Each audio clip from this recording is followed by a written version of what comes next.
Maaaring hindi magkabate o maging civil lang si Marjorie at si Dennis, pero yung mga bata, napaka-importante nga. Pagbalik-balik na rin man ng mundo, hindi pwedeng magtakwilan ng mag-aama. Kasi tatay mo pa rin yan, mga anak mo pa rin yan. Nandun si Robin.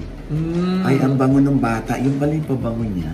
Oo, inamoy mo ba? Hindi, kasi ganyan pa lang oh. Oo. Ano? Amoy na amoy ko na. Ah, talaga? Yes. Hiwalay na sina Kailin Alcantara at Kobe Paras. At ang dahilan, eto. Si Shara, naalala ko bigla. Sinabi ni Shara, tinanong ko kasi, ano ba yung kwento sa inyo ni James Yap? Totoo ba yun? Ay, oo nga, te. Ang dami kong nababasa sa TikTok. Nung pumasok daw si Nay Maria dun sa party, parang ang dami nag-aalala, hirap siyang makalakad at makatayo. Meron kasi siyang arthritis of spine. Pero kasi ang balita nyo, kaya sinampal ni Francine si CJ, kasi nangungulit si CJ. Pero dininay ni CJ. Eto na nga kasi, te, ang nakarating sa akin na kwento. Hello mga ka-update, ito po ang inyong mga lingke. Ito po si Mamalay. At ito naman po si Papa Osin OTB. At ano pa nga ba ang lagi niyong inihirit sa amin? Ichika mo na! Dali! Bakit hindi mo kay Marjorie Barreto? May boses ka. Aba kailangan, Diyos ko, kung ano nung pinag-spray ko, tapos ano mga candy. Oo. Kaya, ayun, para lang lumabas ang boses. Ang ending. 2 parts. Ang ending umabot na 2 parts. Diba? Ay, naku, Diyos ko. Kaya nga, ngayon, alam mo mahirap noon, ito ang alita ni Marjorie at ni Dennis, no? Na sabi na rin ni Marjorie, no? Na nadadamay na ang mga anak. Na kung may galit ka sa akin, Dennis, bakit naman pati mga anak mo, idadamay mo? Ako ang puntiryahin mo. Si Dennis naman ay panay din ng post. Yung kanyang mga sama ng loob. Ayan naman. Nagsalita naman din si Marjorie. Kaya gusto ko magpasalamat kay Marjorie dahil binigyan niya ako ng chance to hear her side of the story. At syempre, pinagpaalam din naman natin kay Dennis na may lalabas tayo kay Marjorie. Nag-okay naman din si Dennis para lang maibigay natin ang magkabilang panig, di ba? Yes, kasi nga ngayon paparatangan kang bias. Oo nga, Diyos ko, dahil nga lagi si Dennis ang kausap ko. Si Marjorie naman, noon ay in-approach ko na kung kailan magpapa-interview o kung gusto magpa-interview. Ayaw niya talaga. Kumbaga parang yung silence niya means yes! Gaga. Hindi, cliche na naman. Yung silence niya means para sa mga bata, hindi ako magsasalita. Tatay pa rin to ng mga anak ko, hindi ako magsasalita. Napuno na at lumalabas na yung parang napapasama at binabash na ng tuluyan ng kanyang mga anak. Okay, dahil naman kahit dito, hindi ba, naging ano naman kami na sana, di ba, bago yumao si Dennis, may makapiling yung mga bata, makapag-banding sila, di ba? Ayun, yun naman ang panig ni Marjorie. At saka din sa interview mo na maraming nasagot na tanong ng mga tao. Yung, di ba, una na dyan, yung sabi, ba't daw hindi inform yung tatay na siya yung mag-walk down the aisle doon sa bride, di ba? Okay, kay Claudia. Yes, oo. Yung sabi, di ba, napag-usapan daw yun ng March 18 na lunch nila, na solo lang maglalakad si Claudia. Sinabi raw ni Claudia kay Dennis. Yes. Nag-yes naman si Dennis. Yes, yun ang sabi ni Miss Marjorie, di ba? Ang dali-dali namang makalimot ni Dennis, te. Nag-yes naman pala siya doon. Tapos nagra-run siya ngayon. Baka nga kasi Jex dun sa naging eksena na naglakad nga ng solo si Claudia hanggang almost dulo. Nung malapit na sa altar, sinalubong ni Miss Marjorie. Pero hindi naman din, kasi naging tradisyon na ang bride ibinibigay sa groom, di ba? Pati doon sa parents, di ba? So, wala daw ganun na nangyari according to Miss Marjorie, di ba? Walang giving away of the bride na nangyari. Alam mo, ito lang nun. Kung old school ka, kung boomer ka, or Gen X ka, or millennial ka, parang sanay tayo na nakakakita na pagkasal, ang tatay siyang naghahatid o nagbibigay ng kamay ng kanyang anak doon sa lalaki, di ba? Pero sa mga panahon po ngayon, mga kasalan, ay tinatanong na talaga ang bride kung anong gusto mong mangyari dito. Yes, walking down the aisle. sa processional march niya. Paano? Ano ang drama natin? Diba? Yan ang lagi pinaghahandaan ng mga bride. Correct. Yung aking paglalakad. Diba? Sino ang maglalakad sa akin? Ako lang ba mag-isa? Paano pagdating ko sa dulo ng altar? Diba? Ako kasi, Mamaloy, personally, meron akong experience na ganyan. Ikinasal ka? Hindi. Naglakad ka mag-isa? Hindi. Ha? Binigay ka father ng bride. Hindi. Ano? Kasi may tito ako. Bakit? Ba't ka nagyayabang kami ba? Walang kaming tito. Diyos ko, kailan ba naging big deal yan? Sandali nga, pwede mo makinig muna kayo. Okay. Hindi, kasi na-experience niya yung ganyan. Tito mo? Oo. Na? Kasi kinasal yung anak niya, na pinsan ko, nabasa ko invitation test. So lahat kami, pinadala ng invitation. Tapos, nung kasal na, hinatid ko yung tito ko. Nakita ko yung tito ko na hindi siya yung naghatid doon sa pinsan ko sa altar. So nagulat ako, nagtaka ako kasi... Paano ka nagulat? Ganon. Kulang na lang, pigilan ko yung kasal. Tapos?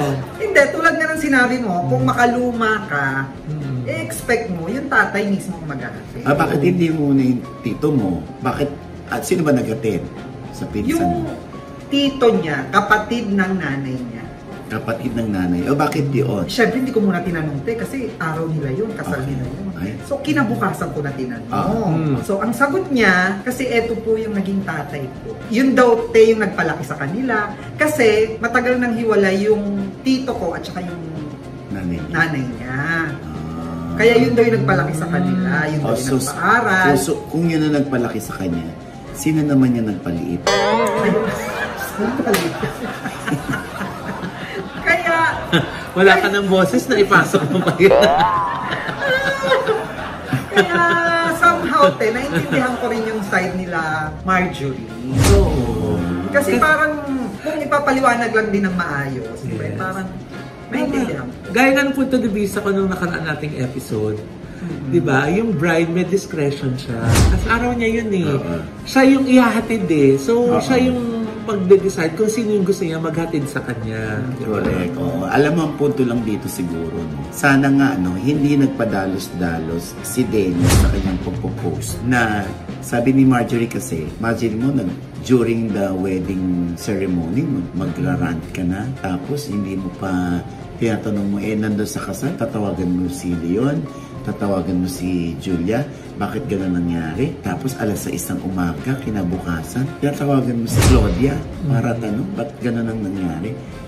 Kaya sa paliwanag na yun ni Marjorie, maiintindihan mo na baka natatakot kay Dennis. Yung mga bata. Kasi yung boses lang marinig, talagang natitrigger na sila.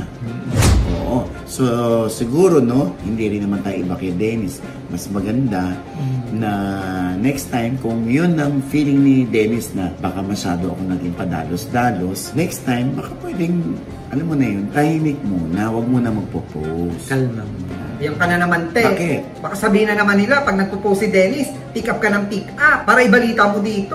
Para saan ba to? Para sa balita. Saan tayo kukuha? Manguhula ba tayo, Jex?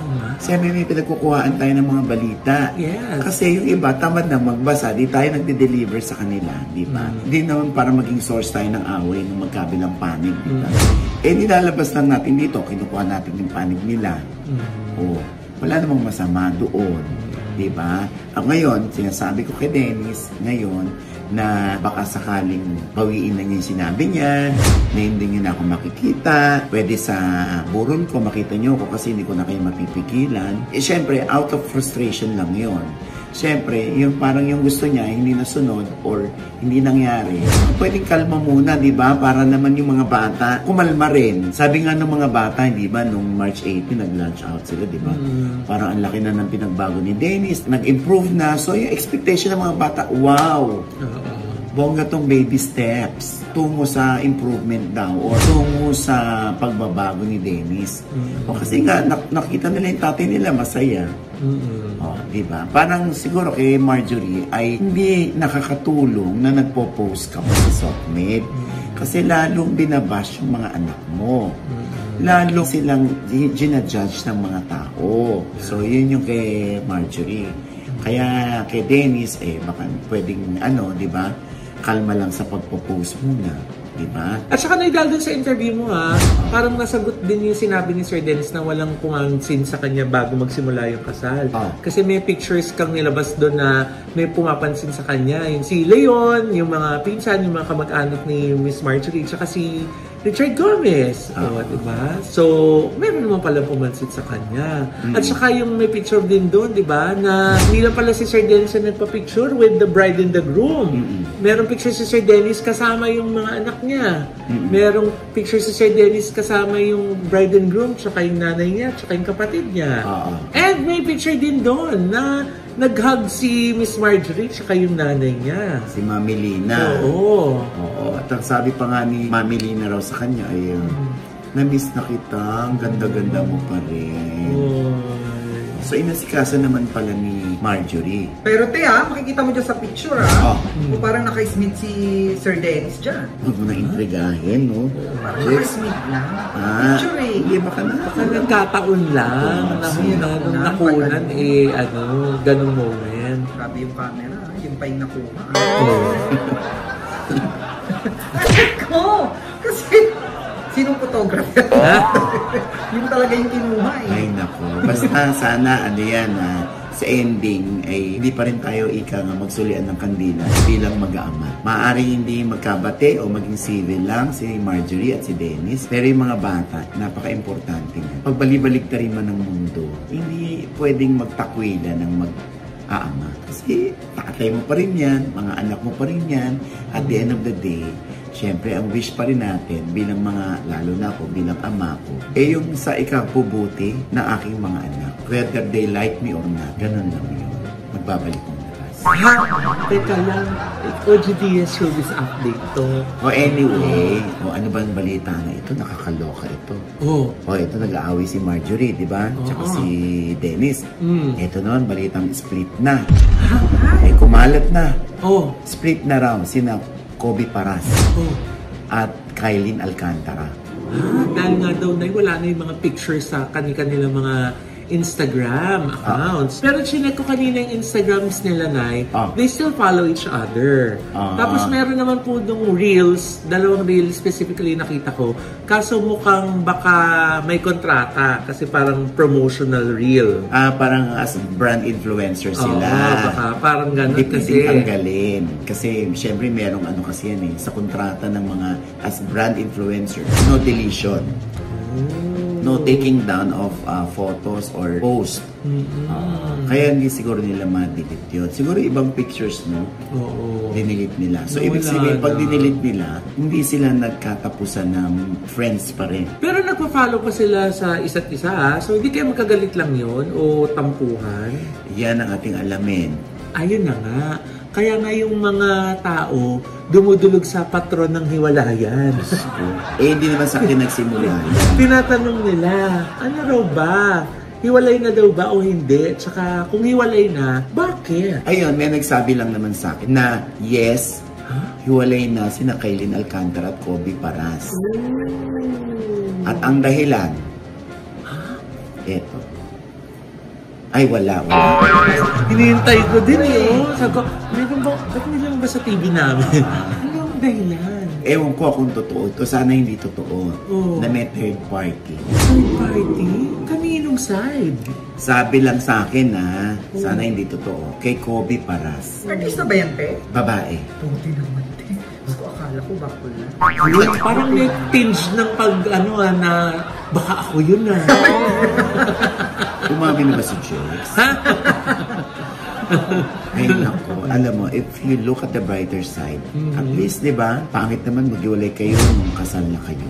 At least dito nagkakaalaman. Tsaka, hindi naman kabiguan yan. Hindi naman yan failure. It's a lesson. Sa bawat relasyon na nasisira o hindi nagtatagal, natututo ka. Pero if there's any glimmer of hope dito sa sitwasyon na to, para lalo sa mga fans nila, yung the fact na they still follow each other, baka naman may chance pa, diba? Sana sa bandang huli, magkaayos sila, diba, Nay? Talaga no, Maloy? Ilalatag nyo muna, tapos ang ending nyo, magkaayos.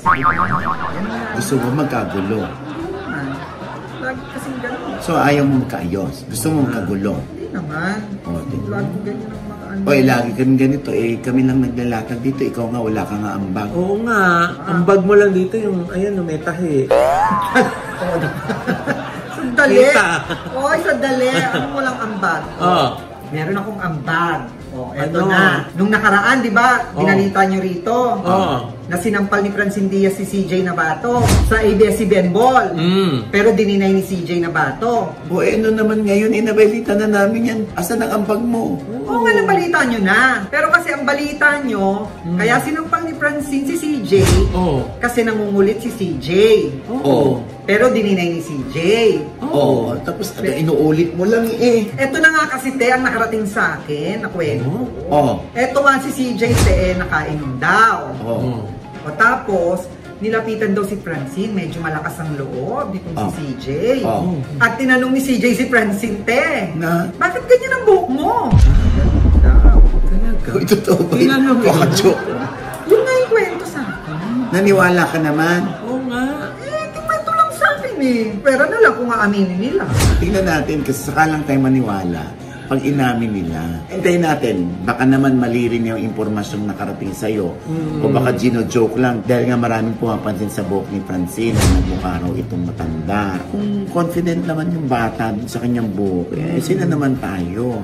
Kung yun yung kanyang statement, di ba? Diba? Yun naman lagi natin sinasabi. Yes, kanya-kanya, alam mo naman, pag-ball, kanya-kanyang statement yan. Di ba? Ng anong hairstyle, anong makeup, anong suot, di ba? Ay nako, bigla ko tuloy naalala si Corina Sanchez. Di ba umatin tayo sa 60th birthday ni Inang Maria? Maricel Soriano sa New Frontier. Diba? Ang bongga. Ayan, no? Ayan yung mga bisita. Si Eric Quezon, si Epi Quezon, si Bong Revilla at Lani Mercado, si Gary V, si Martin Rivera, si Vice Ganda, kasama si Tita Cory Vidanes, si Dingdong Dantes, si Gladys Reyes, katabi natin. Yung family ni Miss Helen Gamboa. Si Tita Helen. Napupunta tayo doon, pinapupunta tayo ni Tita Helen. Kasama sila Madam Lala Soto, si Apples, Shara. Tama, si Shara, naalala ko biglan. Sinabi ni Shara, tinanong ko kasi, ano ba yung kwento sa inyo ni James Yap? Ito ba yun? Hindi, magkaibigan lang kami, Tito Ogs. Yun ang sinabi naman ni Shara Soto. Sino pa bang nandun? Yung mga taga Dreamscape andun din. Ng ABS-CBN. At si Eric Nicolas. Si Snooki Serna. Siyempre, andyan. Si Annabel Rama. Ang mag-asawang Sylvia Sanchez at Art Ataide, maging ang mister ni Meryl Soriano na si J.M. Bascon, kasama ang anak ni Meryl na si Elijah, sina Lassie at China Crab ay naroroon din, si Vong Navarro nandun din. At saka syempre, si Miss Corina Sanchez. Napakaganda, di ba? Ay, napaka-sexy din. Diba? Ang payat. Sana all. Kung alam mo yung kanyang edad, parang minus 20. Diba? Para ring vampira, hindi 60, tumatanda. 60 mukhang 40, mukhang 38 Ganun lang. Para akong nananalamin nung nagkatabi kami. Bakit? Anong salamin gamit mo? Parang basag. Ano ba kasi salamin ginamit? Basta gandang yung lako. Tama na. Na-hurt niyo ako. Ingat ka baka manampal. Magapa yan. Nakakalo. Magapa ba yan? Si Envy yan, di ba? Yes, sa Envy. Kasi nga nag-Envy endo laser lift ako. Si Jex din, di ba? Sandali, baka kakayanin ko na susunod. Yes! Envy. Pero ang ganda ni Miss Corina. Di ba? Nakakalo. Kasi Miss Corina, sasayaw-sayaw kami yan, di ba? Bagets na bagets. At syempre, may birthday naman ang dapat natin pag-usapan, si Inang Maria. Si Inang Maria na hindi pa rin nagbabago yung mukha. Totoo. Kaya lang marami nga nakapansin kay Inang na andun lang siya sa kanyang upuan. Bihira siyang tumayo. Kumbaga pag tumatayo si Inang, ay inaalalayan siya ng kanyang mga anak na si Maron, si Tenten, o kanyang mga kapatid, si Mikey, saka si Mel Martinez. Ay, oo nga, te. Ang dami kong nababasa sa TikTok. Nung pumasok daw si Nay Maria dun sa party, parang ang dami nag-aalala, hirap siyang makalakad at makatayo. Meron kasi siyang arthritis of spine na nag-attack congenital, na noon pa uma-attack. Okay. Oo, na pag susumpong ganyan. So, meron siyang ongoing therapy na sinasagawa. Actually, Mama Loy, no, nag-post na rin si Inang Maria sa kanyang IG tungkol sa kanyang kalagayan. Eto. Ano ba itong kalagayan na pinagdadaanan mo? Kwento mo nga, Nay. Kasi yung spine ko, may arthritis hanggang leeg ko. Tapos, nung first na experience ko to, in-injection na ako sa likod. Tapos, yung sumunod, dahil hindi pa rin nawawala yung pain, mismong sa spine nila ako sinaksakan ng steroids. Yes. Tapos, matagal bago nag-effect, kaya iika-ika ako maglakad. Tsaka yung pa ako, manhid. Para may mga karami tumutusok na ganyan. On top of it, may pinched nerve ako. Hereditary to eh. Kaya ganun. So, kahit anong gawin ko, talagang magiging ganyan. Magiging kagaya ni Mama Becca ko. Ito namang sakit na to, gumagaling naman to. Actually, ang sabi nga, magpa-opera ka na para matapos na yung sakit na yan. Pupunta tayo doon, pero kasi tinitignan namin lahat ng way kung paano para hindi nga surgery ang mangyari. Sana, kasi ayaw ko. Siyempre, nakatikim na ako ng cesarean, hindi ba? Ang operation is not a joke. Saka kaya ko to. Ano pa ang ginagawa mong mga physical activities para makadahan-dahan? Kailangan kong mag-walk palagi sa swimming pool. Walk with faith and confidence. Hindi nakalutang lang your beautiful body. When you walk and your body is in the water of the swimming pool, kamusta ang pain? Walang pain.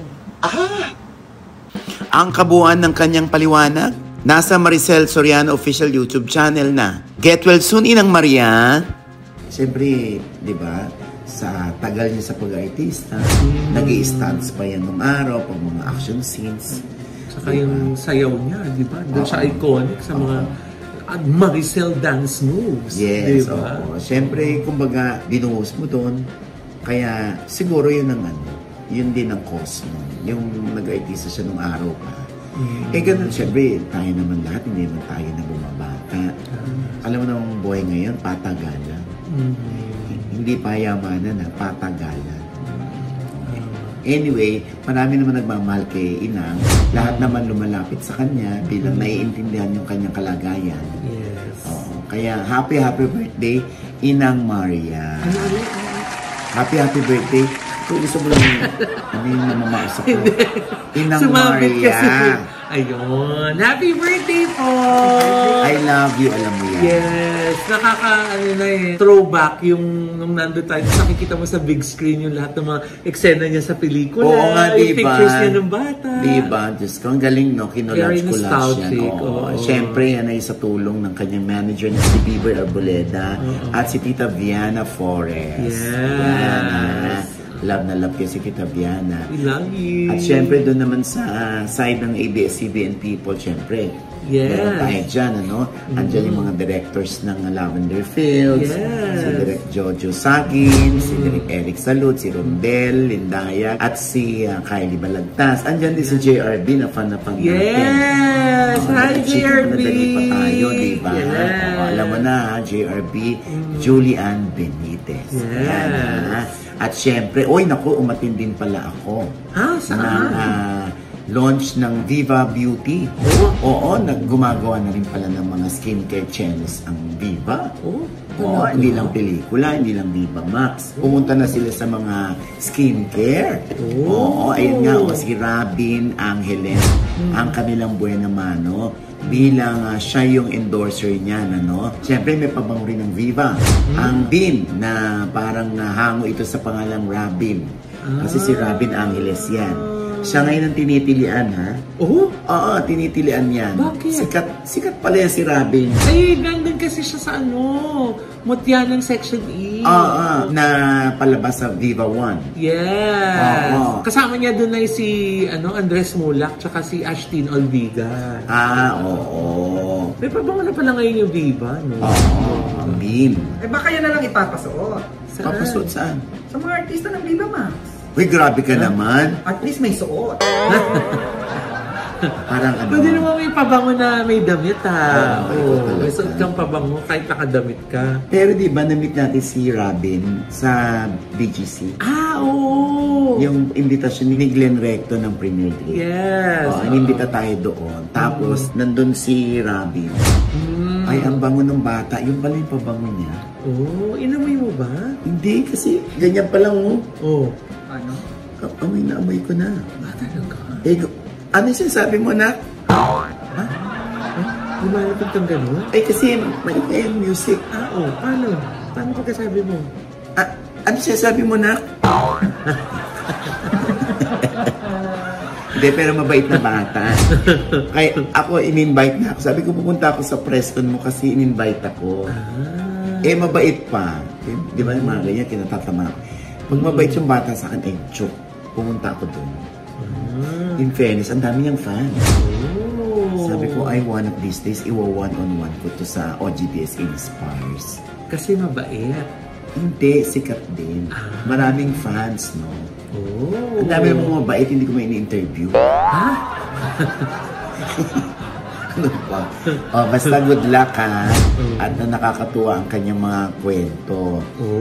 Na hindi siya makapaniwala, 3 years na siya sa business na to. At ngayon lang daw siya napansin.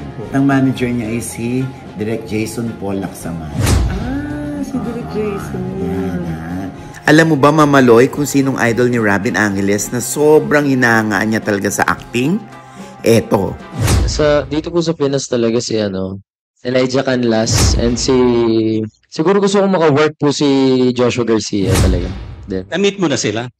Hindi pa po pero si Elijah palagi ko pong pinapanood dyan kasi sobrang galing din umarte. Parang ginagawa ko po siyang peg. Galing. Good luck sa iyo, ha, Robin. And congratulations!